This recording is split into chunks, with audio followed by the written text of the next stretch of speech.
இந்த மூட நம்பிக்கைகளை வச்சுட்டு பல விஷயங்கள் நடக்கும். இன்னும் சொல்ல போனால் இங்கே சினிமாவில் செத்து போகிற மாதிரி நடிச்சிட்டோம்னு வச்சுங்களேன், உடனே எங்களுக்கு செத்து போன மாதிரி நடித்தவங்களுக்கு தேங்காய் சுற்றுவாங்க, கேமரா பார்த்து ஒரு தடவை சிரிக்கணும், இல்லாட்டி நிஜமாகவே செத்து போயிடுமாம்மா. இந்த காமெடி பேர் இருக்குது எங்கள் டிபார்ட்மெண்ட்டில்.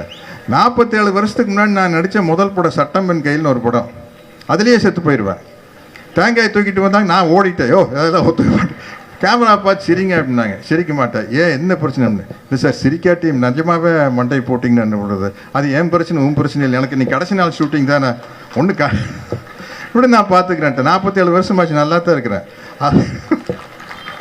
அதனால் ஒவ்வொரு இடத்துலையும் நம்ம பகுத்தறிவாளர் இதை நிரூபிச்சுக்கிட்டே இருக்கணும். எனக்கு ஒரு படப்பிடிப்பில் நம்ம கெத்துன்னு ஒரு படம், இன்றைய தமிழக துணை முதல்வர் உதயநிதி ஸ்டாலின் அவர் கூட நடிக்கிற ஒரு படம். அவர் அந்த காட்சியில் இல்லை, வேற ஒரு காட்சியில் ஒரு மேலே ஏறி ஒரு விஷயத்தை பார்க்குற மாதிரி விஷயம், அது வலிக்கு அது ஸ்லிப் ஆனதில் கீழே வந்து காலில் பலமான அடி, ரத்தம் கட்டிச்சு. ரத்தம் கட்டினோன்னா அது ஆப்ரேஷன் பண்ணால் தான் எடுக்க முடியும் அப்படின்னாங்க.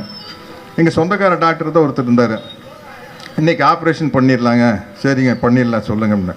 இல்லை உங்களுக்கு ஏதாச்சும் நல்ல நாள் நட்சத்திரம் நாள் கிழமையெல்லாம் இருக்குதா அப்படின்னு கேட்டார் டாக்டர். ஆமாம் டாக்டர் கண்டிப்பாக இருக்குதுங்க. என்ன அப்படின்னா, நல்ல செவ்வாய்க்கிழமையாக யமகண்ட ராகாலமாக பார்த்து ஒரு டைம் சொல்லுங்கள், அன்னைக்கு வந்து ஆப்ரேஷன் பண்ணி புடிவாரம் பிடிச்சி அவர் சொன்ன நீங்கள் விளையாடாதீங்க நாளைக்கு வாங்க அப்படின்னாரு. இல்லைங்க டாக்டர் நான் 2 நாள் வெயிட் பண்ணுறேன், நல்ல செவ்வாய்க்கிழமை யமகண்ட ராகு காலத்தில் தான் உங்கள் மேலே உங்களுக்கு நம்பிக்கை இருக்குது, இல்லை எனக்கு உங்கள் மேலே நம்பிக்கை இருக்குது, உங்களுக்கு உங்கள் மேலே நம்பிக்கை இருந்தால் ஆப்ரேஷன் பண்ணுங்கன்னு சொல்லி பண்ணி ஒரு 10 வருஷமாச்சு, நல்லா இருக்கிற ஒரு பிரச்சனையும் இல்லை.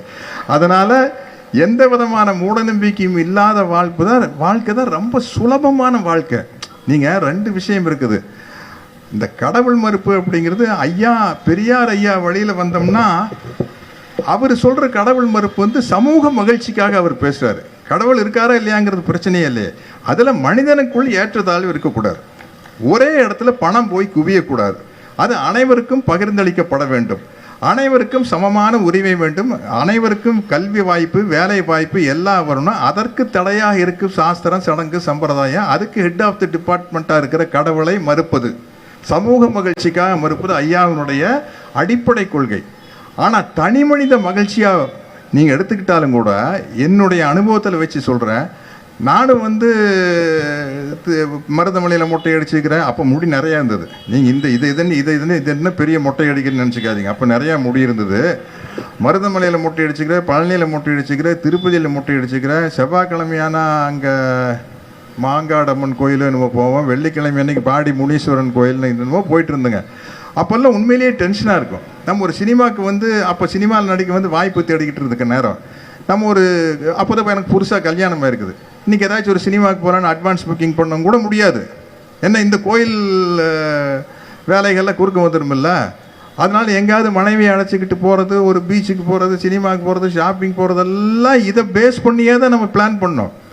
இப்போ அதுலேருந்து வெளியே வந்து நாத்திகனாக பிறந்த நான் மறுபடியும் நாத்திகனாக ஆன பின்பு லைஃப் வந்து செம்ம ஜாலியாக இருக்குதுங்க.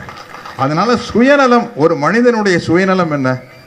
ஒவ்வொரு மனிதனும் ஆசைப்படுற ஒரே விஷயம் வந்து நாம் மகிழ்ச்சியாக இருக்க வேண்டும், மகிழ்ச்சியாக இருக்க வேண்டும், மகிழ்ச்சியாக இருக்க வேண்டும். இந்த சுயநலமாக பார்த்தாலும் கூட நம்முடைய தனி மனித மகிழ்ச்சிக்கு தடையாக இருப்பது இந்த மூட நம்பிக்கைகள் தான். இந்த அத்தனை மூட நம்பிக்கை தூக்கி வீசிட்டிங்கன்னா நீங்கள் வந்து ஃப்ரீ பேர்ட், சிறகடிச்சு பறந்துட்டே இருக்கலாம், எதை பற்றி கவலை இல்லை. இன்றைய சூழ்நிலையில் நமக்கு அமைந்த ஒரு வாய்ப்புகளில் எது சிறந்தது அப்படின்னு அதை தேர்ந்தெடுத்து நம்ம வாழ்க்கை பயணத்தை நடத்திக்கிட்டு போயிட்டே இருப்போம். இப்படி ஒரு நல்ல ஒரு சிந்தனை எனக்கு உருவாக்கி கொடுத்தது தந்தை பெரியாருடைய இந்த பகுத்தறிவாளர் இயக்கம்தான்.